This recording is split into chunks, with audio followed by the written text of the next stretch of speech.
Hello Earthlings. So I'm just going to do a little garden vlog update. I know I do lots of gardening videos. If you don't like it, then don't watch, but it's one of my passions, so you're going to see lots of gardening videos probably coming up because I've just got heaps going on in the garden at the moment. So anyway, I have shown you my poppies, but there's a few more out in flower now, and aren't they just absolutely stunning? Itchy dog, aren't they just absolutely stunning? And down there, if I can get my fat head out of the way, there is my elder tree, and I took a cutting from the paddock in the winter and potted up and really looked after it. Brado!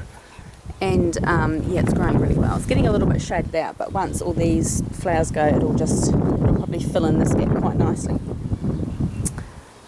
So down here, these are, oh hello, lettuces. I grow so much from seed. Lettuces are really easy to grow from seed, so they're buttercrunch lettuces, and of course all my lovely petunias. Now, just a little thing about petunias: if you grow petunias, and I grow lots of them, to keep them flowering for like a really long period, pull off the dead blooms, and they pull out really easily. Because what that does is it stops the plant from putting its energy into producing seed where that flower was, and puts it into creating more blooms. That's my tip there. That's blue salvia, which is one of my favourites. You can get different varieties of salvias, but this one's my favourite. The bees love it too. And heliotrope. I love this stuff. I had more last year, but only 3 survived over the winter. This stuff smells like cherry vanilla, really is the only way I can describe it. It's absolutely gorgeous. And my petunias, it's my black ones I love. Look at that. And yeah. And I'll show you my big lemon tree. I can't really take credit for this because this was already here when we bought the place. And I don't know what variety it is, but I'm thinking that it's an old-fashioned variety. The lemons on here are absolutely out of this world. They are just running with juice. We use them all the time. I make a lemon concentrate cordial with them. We just either mix it with water or mix it with soda water as a drink, and it's so good. There's a beautiful big lemon up there, right at the top. And lemons are, or citrus trees in general, they are gross feeders, so you need to feed them a fair bit, and they like a decent amount of water. And we've been really pouring in the TLC to this tree over the last few months because it, a couple of winters ago we had snow, and then we had hard frost, and it got really battered around. And this year, like, it's just finished flowering. I've never seen so many flowers on it ever. Like, it was just a mass of flowers. The smell was incredible. God, what am I doing? Lemon blossom is, I can't describe the smell. It's orgasmic. It's so good. And it was just a hive of bees. It was wonderful. Anyway, this herb here is pineapple sage. And in autumn it gets these lovely, brilliant, cerise red flower spikes. It's just beautiful.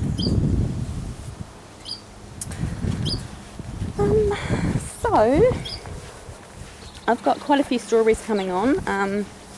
These strawberries will be much better next year because these are all plants that we took off the main plants last year, so they're still getting established. But we've had to put netting over it for the first time because I've had birdies coming in and having a wee munch, as you can see there. Normally it's the dog that helps himself, but cats haven't been doing their job very well scaring the birds off. And we've got beans. We're going to have a really good harvest of a run of beans. And check out my rhubarb leaves. They're huge. I've got so much rhubarb. I'm going to have to start using it soon. I love rhubarb crumble. Look at that down there. Yummy. And I've got a couple of hanging pots up here. I love hanging pots. And if you do hanging pots, especially hanging pots, because they dry out quicker than just pots that are on the ground, yeah, make sure you keep the water up to them. of that one. And yeah, purple petunias are my favourite. And check out the snapdragon. I don't know where this has come from because I didn't plant it, but it is absolutely stunning. I think it's a double by the looks of things. God, isn't that gorgeous? I've got some cleaning up to do down here. But, oh, lovely. Yeah, I mean, I just don't have time to be keeping a completely weed-free garden. A few weeds never hurt anyone. Yeah, that. And I love this idea. I actually got this idea off the internet of sort of different things that you can do with tyres. So I'm actually going to get 2 more because there's so many tyres in my horse paddock. And I'm going to paint them all different colours, and I'm going to put 3 along the back fence. And I really need to get rid of this because I don't know. Sorry, I don't have a rabbit anymore. I had to get my bunny rabbit put down. So I'm just debating whether to actually sell it or keep it for something. I don't know. Witchy garden. My valerian's just about finished flowering. The smell from valerian flowers is just incredible. It smells like it's a really sweet vanilla-y smell. It's just, oh, so good. Completely different from like the roots, because valerian root can smell a bit like old socks, but the flowers are just completely different. And that tall purple spiky thing in the back is catmint. And the bees love it now. Just the thing about bees. We all need to do our bit for the bees, and I am going to do a separate video on this when I get around to it. But the bee population is in decline, alarmingly so in decline, especially in America. You guys have got big problems over there with hive collapse and things like that. It doesn't seem to affect bumblebees, but honeybees are getting to the point where it's almost at crisis level, and it could go either way.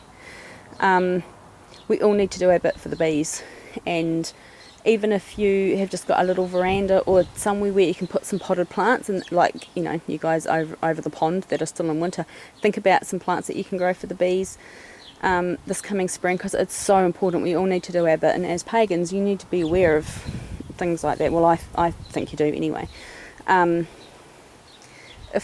If we don't have honeybees, we're not going to get any honey, and we'll lose 1/3 of our food supply, which is pretty scary when you think about it, and it'll have a massive roll-on effect. We have to take it really seriously, and scientists are, but I don't hear a whole bunch of people talking about it sort of in the pagan community, and I think people need to be aware of it anyway.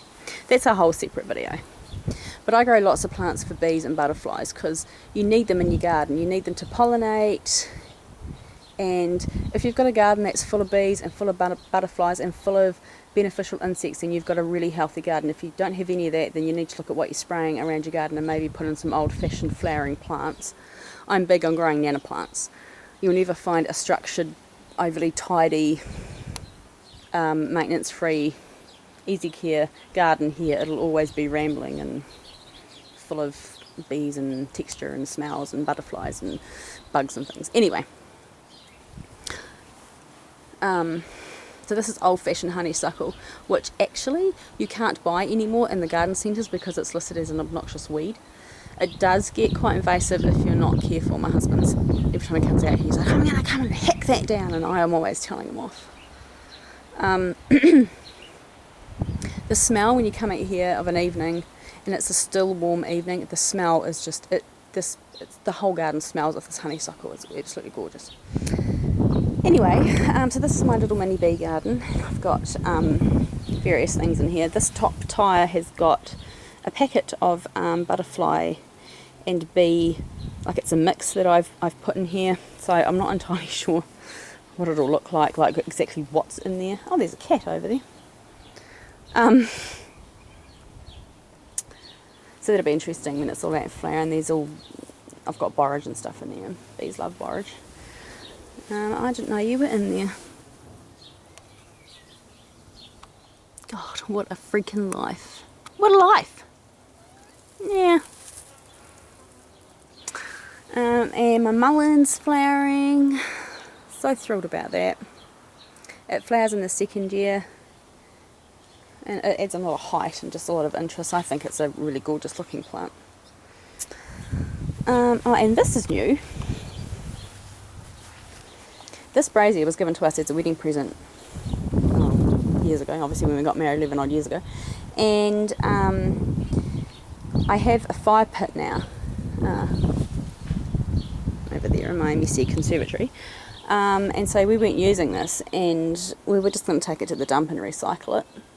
And I was like, I can turn it into something. So my husband lined it with chicken netting, and then we cut holes in the chicken netting and put plants in, and then we lined all around the plants with this stuff, which is called sphagnum moss, and it helps with the water retention and stuff. And yeah, once it's all fully out and flower, it's going to look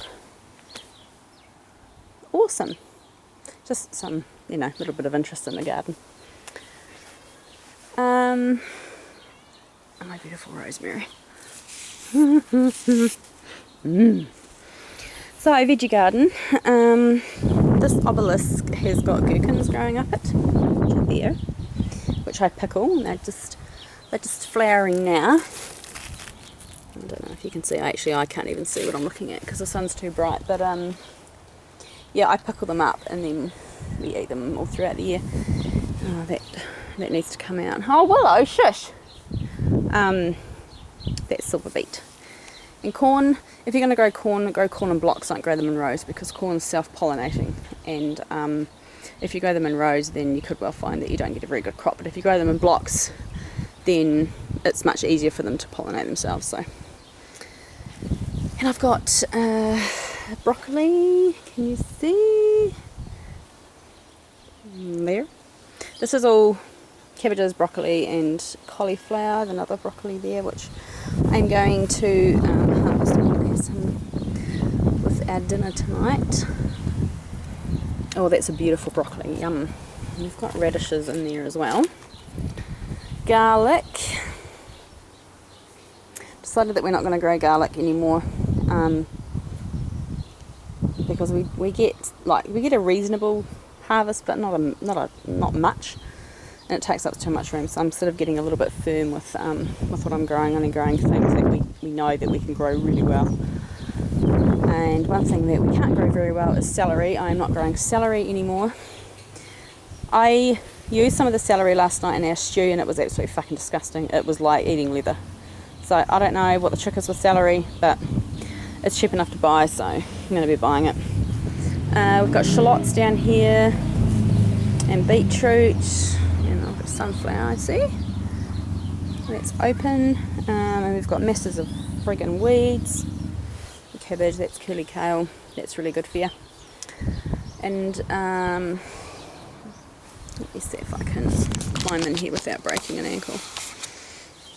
I have to have this netting up because the dog gets in here and eats whatever he likes, which is really not that good. So yeah, I've got tomatoes down there ripening up very nicely, and masses of raspberries. I'm coming out to do a raspberry pick very soon, actually. Although it doesn't look like much from here, but there are raspberries just all hidden all in amongst there. And potatoes. And Angela's going to fall over and hurt herself. Oh shit, I just about did too. Ooh. Yeah, so I need to get in here and weed because the weeds have just gone mad. We've had like hot days followed by rain, and it just makes the weeds go mad. So anyway, I'm fairly pleased with the garden this year because it's going great guns. The only thing I wasn't happy with is my basil. I've only got one basil plant. Normally I grow lovely basil, but I didn't have any success with it this year.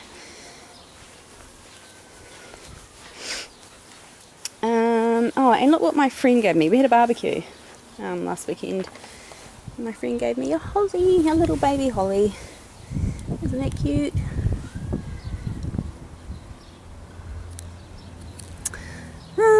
And this is a huge mess. I really have to get in here and clean it up. I've got echinacea flowering too, and I love these. These lobelias. These are old colanders that we had in the kitchen that I've turned into oh excuse me, turned into pots. That's cherry tomato. I've got one that's just about ripe actually. Yummy.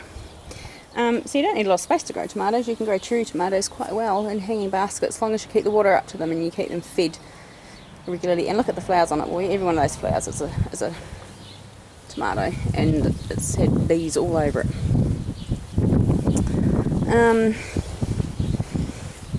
I sowed some more black hollyhocks this year, so I'm going to clear all this out and plant them in there if Willow doesn't decide to sit on them.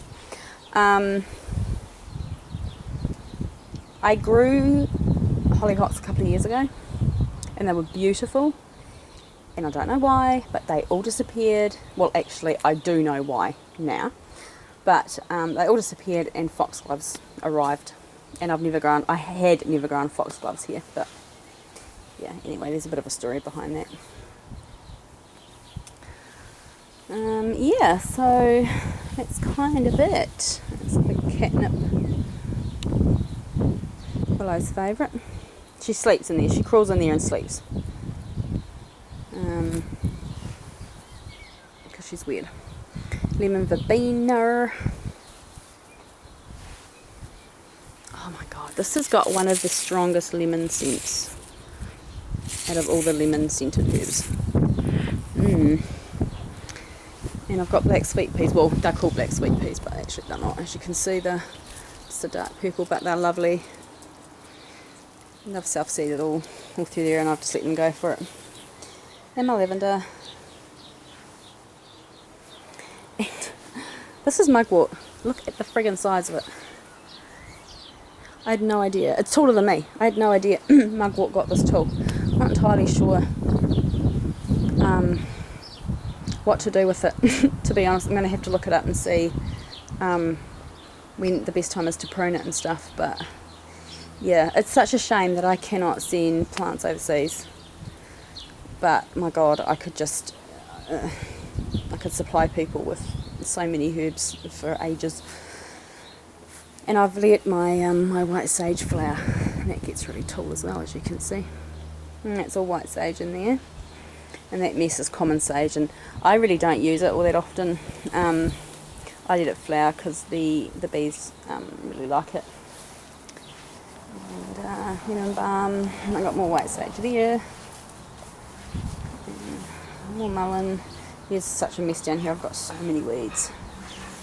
And that is hyssop, and that is a very sad looking bergamot,